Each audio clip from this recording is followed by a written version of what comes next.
Major funding for KPBS Evening Edition has been made possible in part by Bill Howe Family of Companies, providing San Diego with plumbing, heating, and air restoration, flood and remodeling services for over 40 years. Call 1-800-BILL-HOWE or visit BillHowe.com. And by the Conrad Trebas Foundation, Darlene Marcos Shiley, and by the following.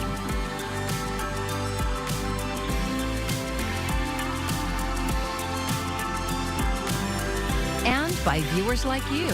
Thank you.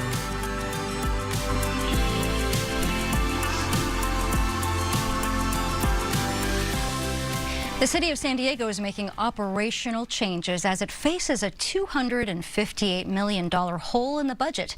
Thanks for joining us. I'm Maya Trabulsi, and this morning, Mayor Todd Gloria revealed the first in a series of cuts he says are necessary to close the deficit. KPBS reporter John Carroll says even with today's cuts, the city still has a long way to go before getting to a balanced budget. The city of San Diego has a money problem. Not enough revenue to pay for everything. For the past 4 months, I have been reviewing our city budget and our financial obligations with our experts in the Department of Finance, as well as with our department directors. Those reviews laid bare what the mayor says is a $258 million hole in the budget. To close the gap, Gloria is eliminating positions, beginning with the city's chief operating officer, Eric Dargan. Gloria was asked whether Dargan's dismissal was just about saving money. He demurred. I'm not going to discuss personnel issues here in public. Eric Dargan is a good man. I've enjoyed serving with him, and this is just a decision we have to make. Gloria will now take over Dargan's duties. 30 more positions are being eliminated. All of them are currently vacant. The mayor is also doing a lot of consolidating. We've got a list of all those changes on our website, kpbs.org. We are a service organization. Most of our costs are associated with employee costs, but there is general overhead that will be eliminated by the consolidation of these departments. The other big part of today's news is what is not being cut. To put toward keeping police on our streets, not browning out fire stations, continuing our progress of fixing the damn roads, and getting more homeless into housing. The cuts announced today take effect immediately. Through the upcoming difficult decision-making process, Gloria insists San Diego will not move backward, but he also says he can't ignore reality and just hope things get better. The city must have a balanced budget ready to go by June, so there are other cuts coming. Mayor Gloria says he doesn't know where they're coming from yet, but it is a sure thing that they are coming. John Carroll, KPBS News. Homeless women and children in San Diego will soon have a new shelter option downtown. KPBS reporter Katie Anastas says Rachel's Promise Center will replace a closing shelter and add to the city's shelter capacity. The new shelter will have 210 beds. About half will be for single women. The rest will be for women with children. That need for single women, senior women, and younger women is continued to grow. And they have different needs, right? And we want to make sure it's a safe environment where they can be themselves and not worry about any challenges that they might experience in a larger congregate environment. City data showed 29% of people using the city's homelessness services were women or girls in 2020. Last year, that number increased to 42%. Women use shelter services differently than men do. That's according to Jennifer Nations. She's managing director of UC San Diego's homelessness hub. Women tend to stay in shelters longer than men on average. We found that households with children tend to stay about a month and a half longer than single people. Catholic Charities will run Rachel's Promise Center. The building is next door to their drop-in center for homeless women. They'll bring in unique resources, make sure kids are connected to schools, make sure that the education is being thought about, make sure that there are appropriate nutritious meals, and then also work through any other issues that families might have. Staff will also help connect people to housing, benefits, therapy, and life skills classes. Jones says there will also be spaces and activities specifically for children.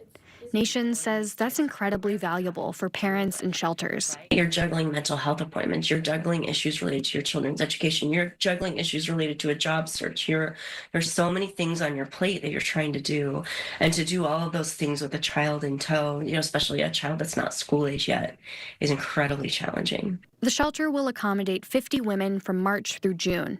It's expected to cost about $1.6 million for the first 4 months, then about $5 million each year. Although the city faces a $258 million deficit, Mayor Todd Gloria says he's committed to expanding San Diego's shelter system. And I know that's a bit odd, right, when we're talking about reductions, but when I go around the city, the number one thing people talk to me about is homelessness. So even in this time of austerity, we're going to find ways to get more beds. Jones expects the new shelter's remaining beds to become available this summer. Katie Anastas, KPBS News. Tonight, headed back to the 40s, still a little bit chilly as we work our way up in temperatures throughout the week, but also as we get just a few clouds tonight, could be a little bit of fog still remaining. We'll kick into an offshore flow later this week. I'll break it down in the forecast coming up. The Trump administration is looking for ways to limit federal spending, and next on the chopping block could be health coverage for those enrolled in Medicaid programs, known as Medi-Cal here in California. KPBS reporter Tanya Thorne says some are warning about the possible impact of the cuts. Vista Community Clinic serves many Medi-Cal recipients, like Frank Moreno. I was healthy, working and everything. All of a sudden, I can't work. Moreno began dealing with several medical issues, leaving him unable to work.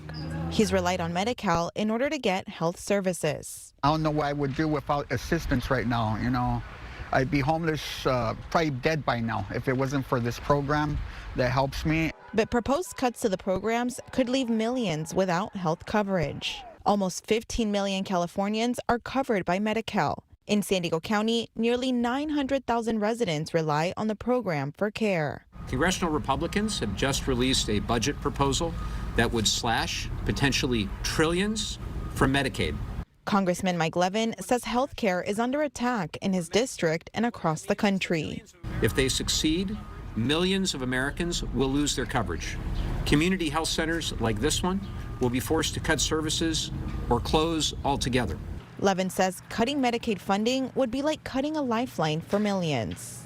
If these cuts go through, clinics like this one could be forced to lay off staff, cut programs, and reduce the number of patients that they can see. And when that happens, people don't just lose access to preventative care, they get sicker.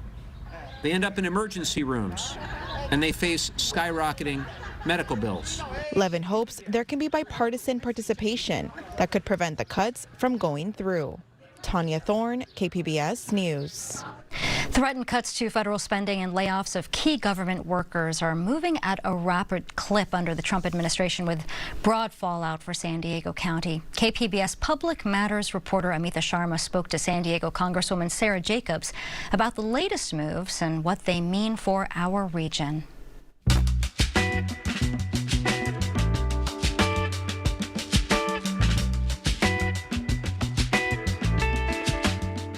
Congresswoman Jacobs, the shutdown of foreign aid handed out by USAID eradicated a $35 million grant to UCSD. You and your Democratic colleagues have introduced a bill to stop the shutdown. Tell me about it.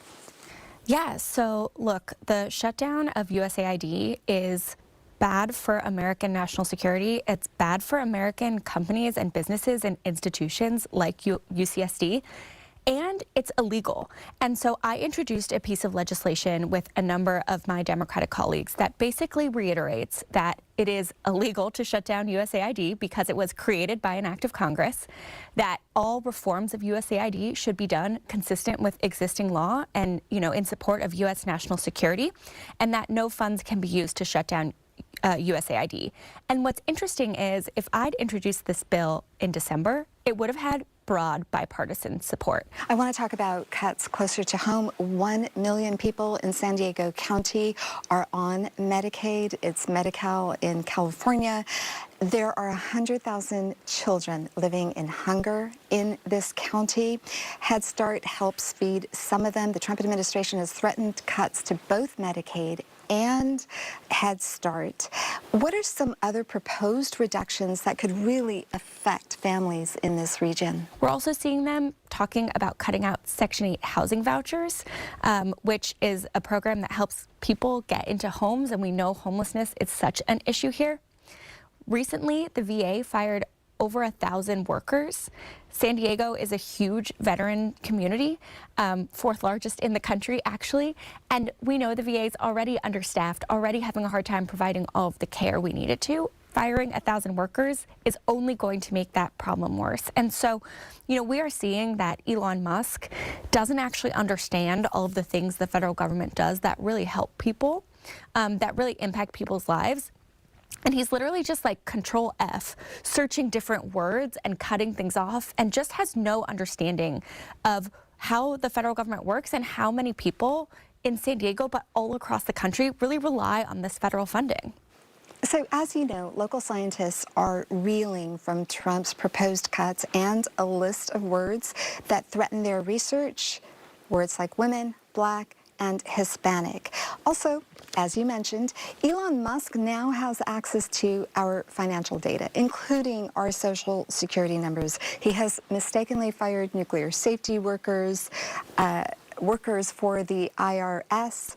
What are Democrats doing to counter all of this, other than asking the administration not to do this? I think one of the most important things to recognize is that their strategy is to do this so quickly and to flood the zone so that we feel frustrated and powerless and overwhelmed.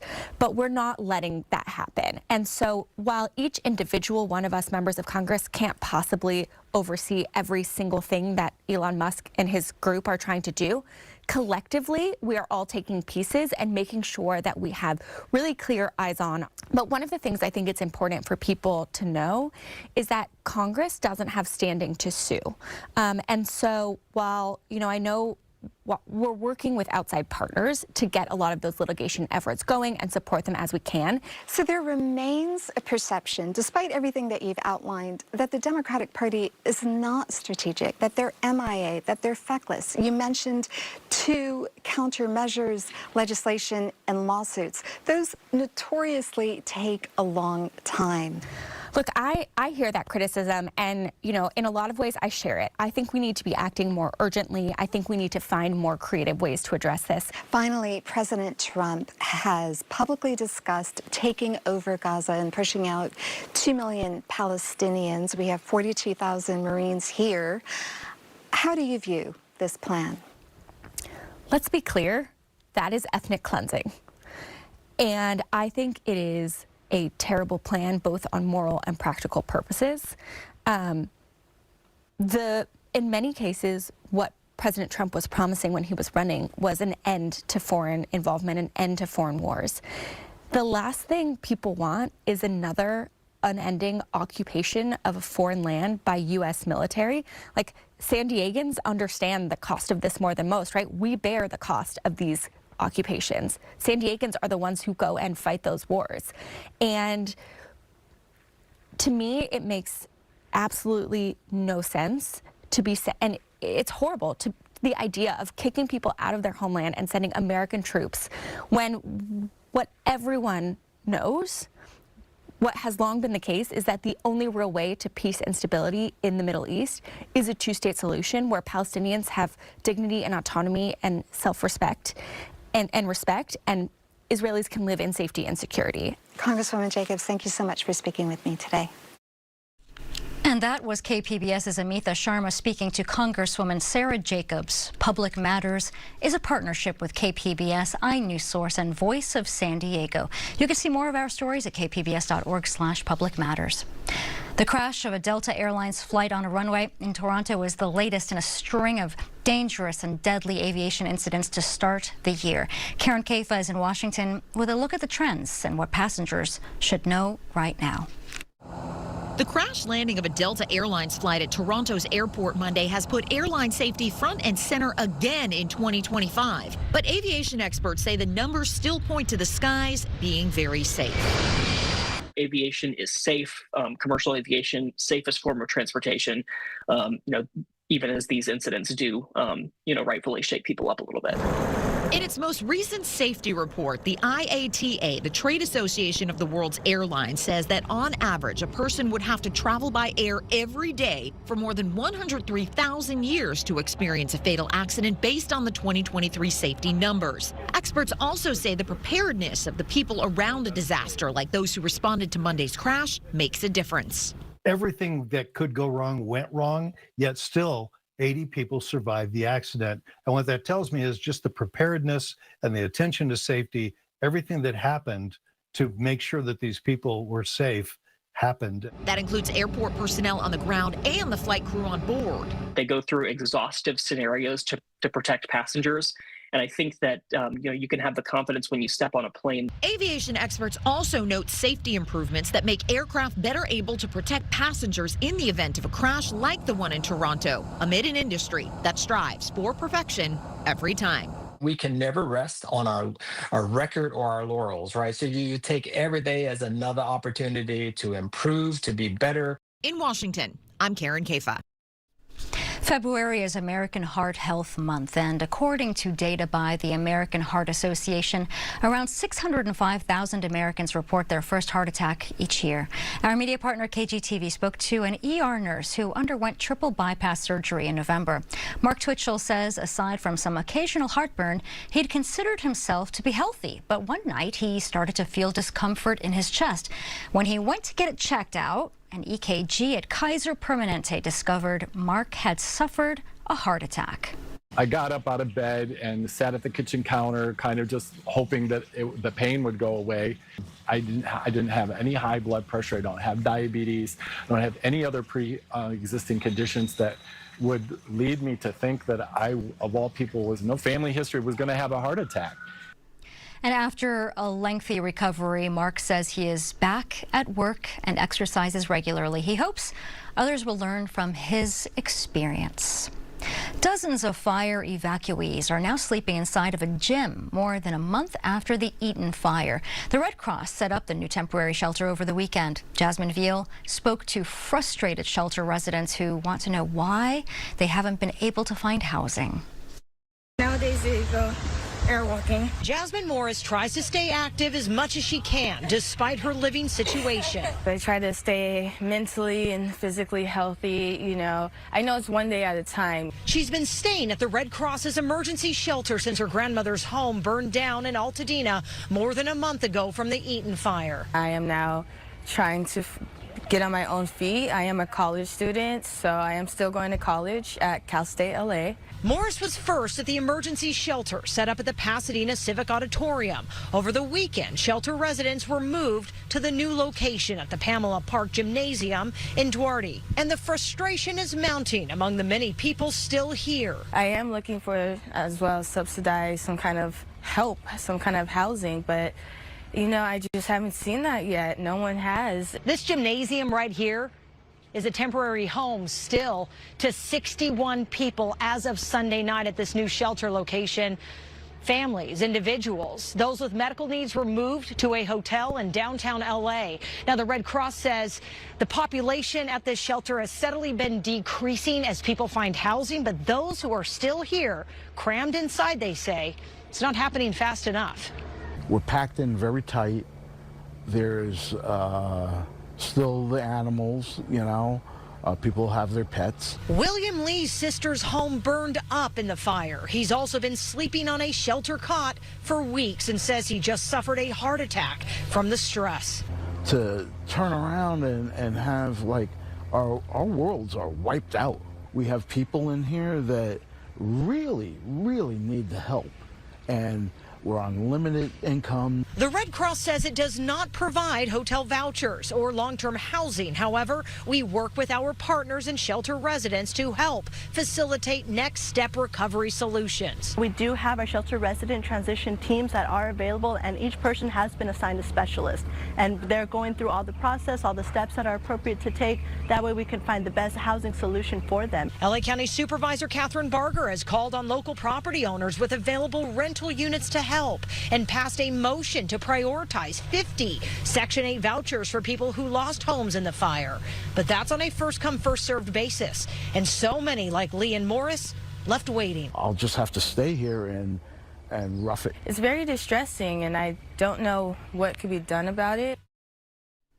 That was Jasmine Veal with that report. And if you plan to visit a county park, be prepared to pay a little bit more. For the first time in a decade, some fees at San Diego County parks have increased. First, day-use parking for parks will go up from $3 to $5. RV partial hookup campsite fees will increase from $29 to $35. Motorized boat rentals are going up from $30 to $50. And finally, reservable picnic areas will go up from $175 to $200. The changes went into effect today.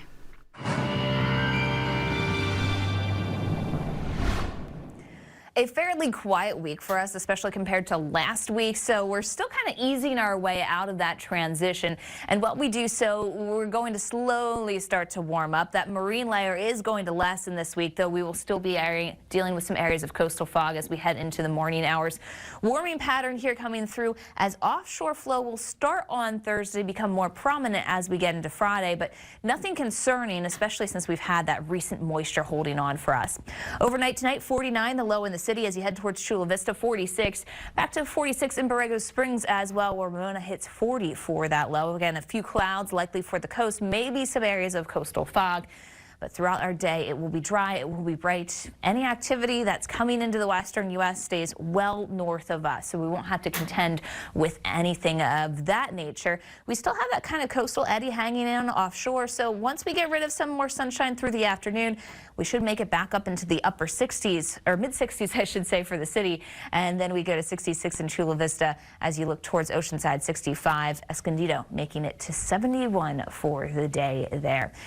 Heading through our forecast the upcoming days, you'll notice that gradual uptrend in the numbers. So as we get to the mid-60s tomorrow at the coast, we'll be back into the 70s, even mid-70s for Friday and Saturday. That's when that offshore flow becomes a little bit more present, keeps us dry, keeps us bright too. So we'll have less in the way of morning clouds, and that's why we'll be able to rock it into the mid-70s for highs. And we hold that, by the way, into the weekend pretty much. Our pattern is similar as we work for our inland communities. Notice the numbers here, mid-70s going back to the upper 70s, close to 80 degrees on Saturday, and that will hold into Sunday. Pretty warm for this time of year. Plenty of sunshine out there. Again, more of that offshore flow holding on. Mountain communities climbing back into the lower 60s by Sunday. It's an upward climb as we get into Saturday. We'll make it to 50 degrees with some sunshine. Really not a bad setup for us. A little bit breezy, though, as we head through things for some of our mountainous communities. Desert communities here getting into the 80s, even mid-80s by the time we end the weekend. For KPBS News, I'm Melissa Constanzer. The 14th annual Oceanside International Film Festival kicks off tonight, bringing 5 days of cinema, art, and community. KPBS arts reporter Beth Accomando has a sneak peek from the red carpet at the historic Brooks Theater. Yes, I'm here at the Oceanside International Film Festival with its executive director, Lou Niles.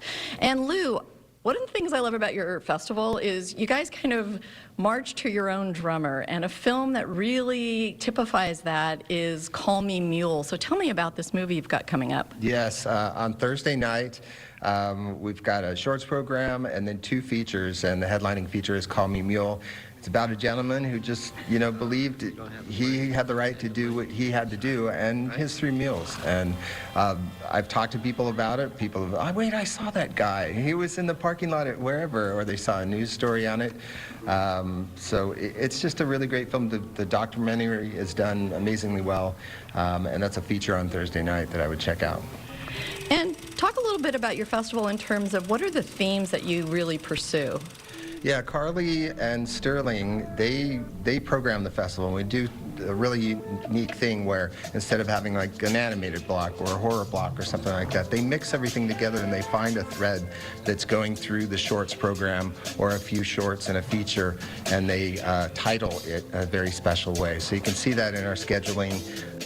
Your opening night film is The Cigarette Surfboard, and we have with us Taylor Lane, who is the creator of The Cigarette Surfboard. So explain what this is. Yeah, this is a surfboard made from thousands of cigarette butts picked up off the beach in California.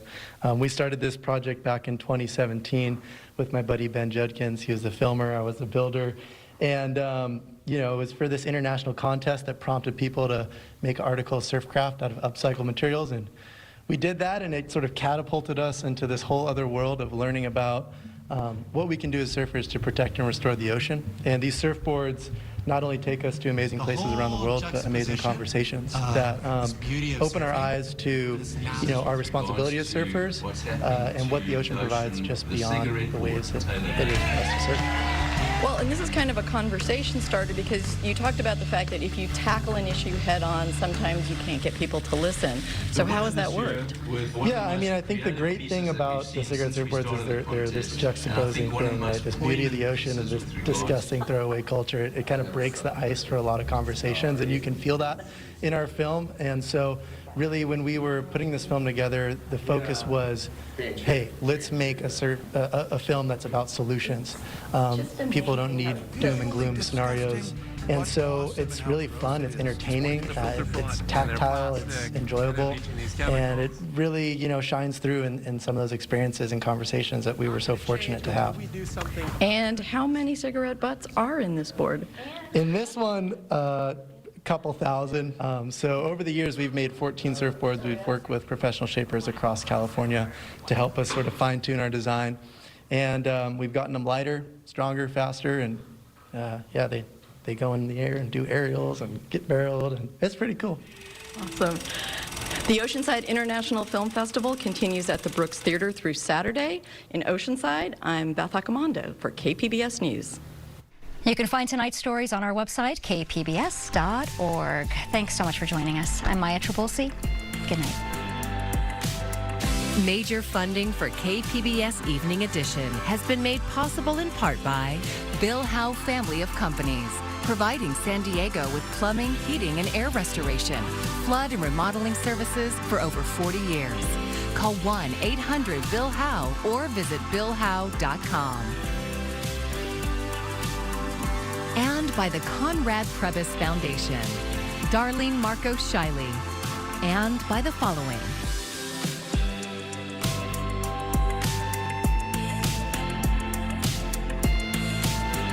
And by viewers like you. Thank you.